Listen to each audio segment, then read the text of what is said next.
I'm Dr. Jason J. Campbell, and I want to thank you for taking the time to watch my videos. This video is just, unfortunately, an update as to my nonprofit site, IGAAR, IGAAR.org. I don't ever actually promote the research that I do.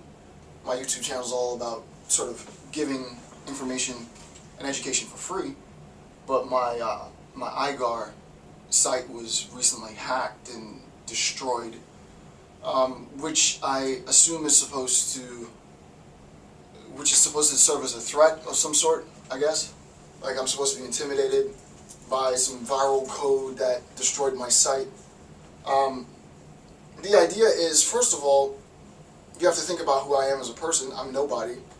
My site doesn't get anywhere near the traffic that huge sites gets, not even small sites. Right? My site is a very esoteric, very technical, very academic site about genocide awareness, and the site's hacked. And of course the site now is restricted and blah blah blah. All of that will be taken care of. But the point is that, you know, you're not supposed to do any good in this world. That's the point, right? The point is that you can have porn sites, you can sell any assorted number of illegal contraband on the web. You can profess hatred. You can do the most devious, heinous things and promote the most devious, heinous things on the internet. None of which I was promoting, and a site about genocide awareness is hacked. I mean, so it's hacked. Okay, no problem.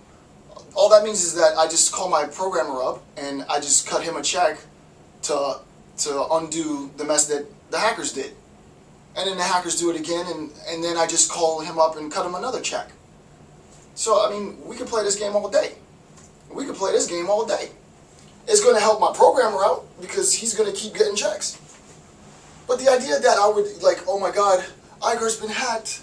They don't like they don't like what I do in the world. Let me stop doing genocide awareness because some freaking morons decided to take down my website. Like that's of no significance. Any type of code that they put in to destroy the site, I just hire someone to put more code in and undo the site. It's not like I have a problem getting money to get the programmers to fix it. So we could do this all day long. We could do this all day long. We could do this all day long. Right? The idea is that IGAAR is a representation of my work, my labor. I designed the site.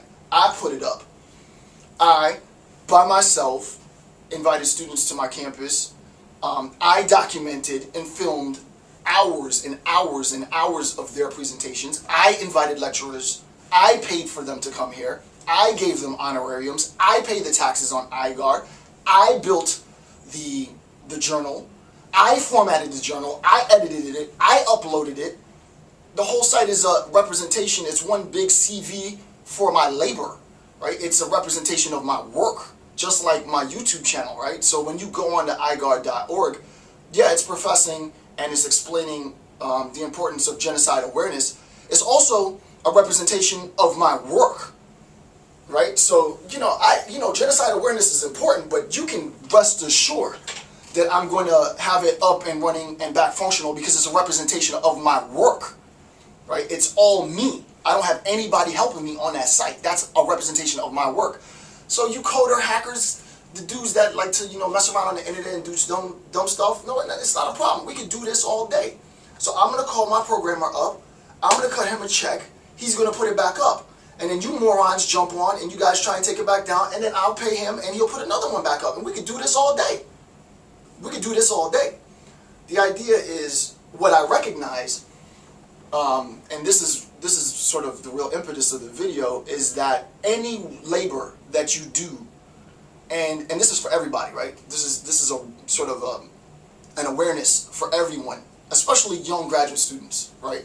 Because I know I'm sort of a representation of this new generation of sort of young academics that will really shift a lot of their work and focus from sort of text-based documentation to virtual-based, right? A lot of my CV is hyperactive, right?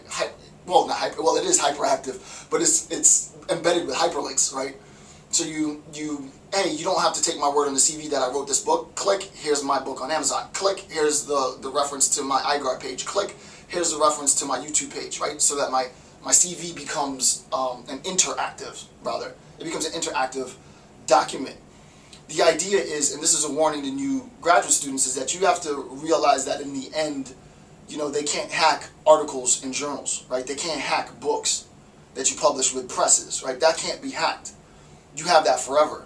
So if you really want to document your work like I do, and that's what the CV and academic life is about, it's about social contribution and documenting the work that you do, then better believe that anything that you document virtually is subject to moron hackers, right? And a lot of you, especially young graduate students, won't have the type of money that I have to be able to continually hire programmers to redo and undo the crap that they've done, right? So, I mean, for me, it's not a blow at all. It's not a setback at all. It's a representation of the fact that what I'm doing is the right thing because of all the millions of sites out there. First of all, I don't get enough traffic to warrant a hack of this type. But the fact that you're hacking my site means that the information that I'm putting up there is in some sense threatening, which is hilarious because the only thing that should be a threat, which wouldn't make sense, would be the representation of how much work I do. Because that's what the site's about, right? It's a representation of my work. Anywho, that's the end of that. So I'm going to go back to forms of work documentation that are not susceptible to hackers. And for the stuff that I have up already, I would just give a warning and a real strong sense of encouragement to all of those of you who love the stuff that I do on my YouTube channel. You better find a way to download your favorite lecture series. So you know what your favorite lecture series are. Download it. Make sure you have copies of it, because I can't promise that this will be up here. Forever. Because my YouTube channel is susceptible to hacking. And you better believe if it comes down, I'm not going to take the time to put all this work back up. It's not going to happen. And it's not going to affect me anyway because it's already been put up. But that's the idea, right? The idea is that people, it's not even hate. We're at a much different level now, right? Right now it's like, you know, they're trying to intimidate us, silence. Which is hilarious because I'm from the streets. So you better believe I ain't going to bow. That's for sure. So, you know, you hire a couple of chimps. They hack IGAAR. It's cool, not a problem. I hire programmers, they'll undo what they did, and we'll play this game infinitely, right? It doesn't, in the grand scheme, it's whatever. All that does is tell me that I'm gonna shift gears back to things that can't be hacked. So I'm gonna crank out more books, I'm gonna do it quicker. I'm gonna crank out more articles, I'm gonna do it better. And that's that, you know what I mean? So with that, I wanna thank you for taking the time to watch my videos. I'm Dr. Jason J. Campbell. Have a good day.